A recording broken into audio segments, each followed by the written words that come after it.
Every year, thousands of RVs like these travel the roads of our nation. The drivers feel, for the most part, prepared to handle any situation the road may present. But there is one situation that many drivers dread. One so steeped in myth and rumor that even some of the most professional drivers believe it can't be handled. That situation is the rapid loss of air in a tire, a blowout.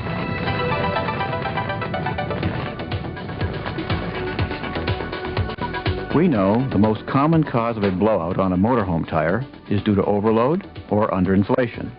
It is critical, therefore, that you know your loaded corner weights and keep your inflation pressures at the minimum required to carry these loads. Air pressure should be checked prior to each trip and each morning you travel. Here at the Nevada Automotive Testing Center, hundreds of drivers have learned what they should do to maintain control in the event of a blowout. One thing they have learned is that we shouldn't necessarily be using the word blowout, because even though a rapid loss of air in a tire can be noisy, a tire can also go flat and present control problems for the driver due to a long, slow leak. But perhaps the most important thing they've learned is that losing the air in a tire, even rapidly, does not automatically mean losing control. We are not here to offer you a guarantee.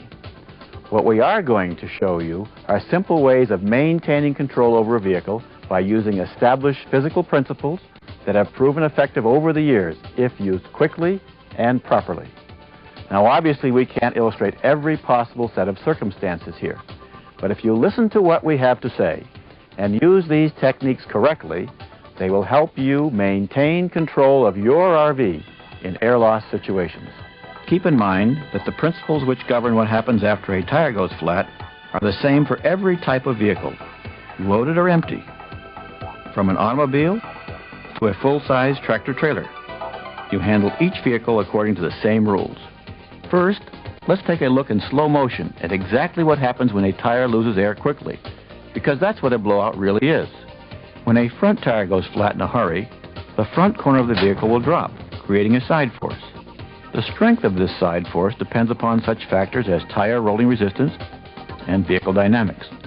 An important fact is that while the RV will continue to roll along on the deflated tire and wheel, the driver must compensate quickly for this new side force. What do you do to maintain control? The answer is under your right foot. No, not the brake.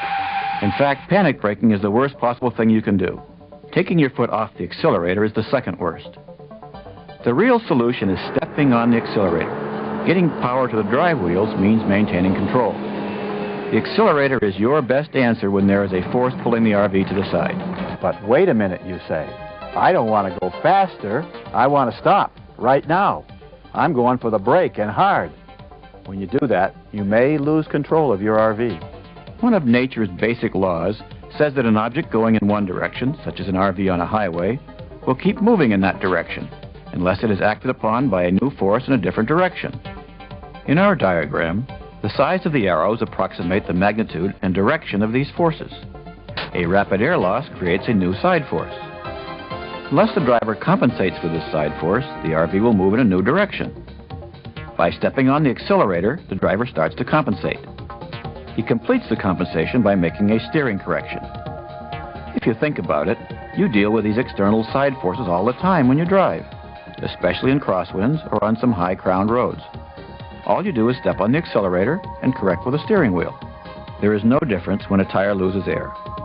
As the tire goes flat, a new side force begins acting on the RV. By stepping on the accelerator and correcting with the steering wheel, you maintain control of the RV. Then you can decide when and where to slow down and pull off to the side of the road.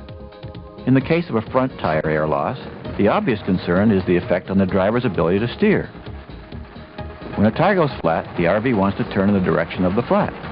As the driver steps on the accelerator, the added power applied to the drive wheels allows the driver more time to make the necessary steering correction. Now watch again and notice just how much steering and correction is needed. When we say step on the accelerator, we aren't talking about picking up speed rapidly. After stepping on the accelerator in an emergency, you should be able to diagnose the problem and get the RV stable before you gather up any significant extra speed. One other point about stepping on the accelerator. If you run your RV at its power limit or up against the governor, you leave yourself no extra power to deal with unexpected situations. On the other hand, If you step on the brakes in an air loss situation, you lose the forward force that allows you to maintain control. The RV suddenly becomes much more vulnerable to the side force. Without the forward force, you will be much less able to control the vehicle. For the purpose of this program, we're using vehicles loaded to approximate operating weight. We create blowouts in the tire using detonation cord. In slow motion, watch what happens when the tire loses air. It only takes a fraction of a second from the creation of the hole to the settling of the vehicle onto the wheel and the deflated tire. Until that settling occurs, the RV will keep right on going as if nothing had ever happened. When the weight of the RV comes down on the wheel and the deflated tire, the driver begins to feel the effects of the new side force through the steering or the ride.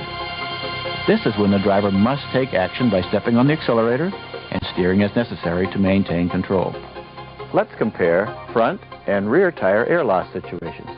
The important thing to remember here is that you handle both situations in the same way. The key differences lie in the way they feel to the driver and in what effect they have on the behavior of the vehicle. Controlling rear tire air loss situations calls for the same driving technique as a front tire situation, with one important difference.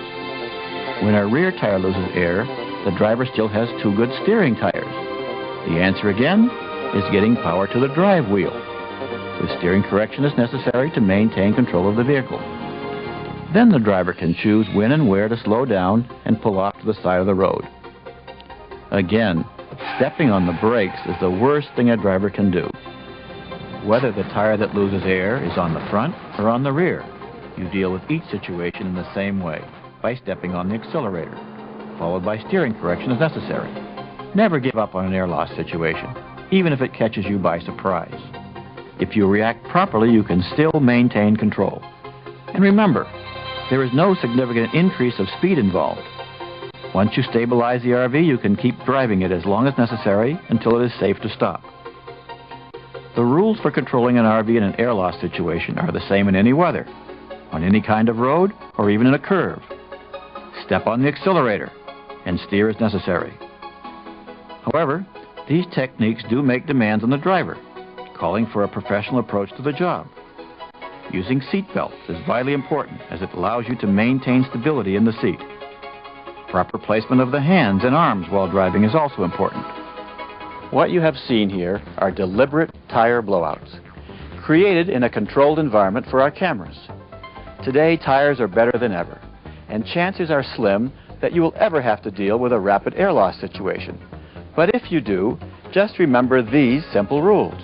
Be sure to go through a pre-trip inspection, including the tires, before you climb aboard. Proper seat position, hand position, use of seat belt and good driving habits will give you a head start towards handling any situation. When you hear, feel, or see something wrong, maintain control of the RV first, and then look for the cause of the problem.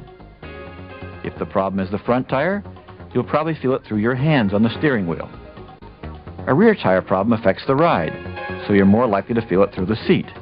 No matter which kind of flat tire you're dealing with, you maintain control in the same way.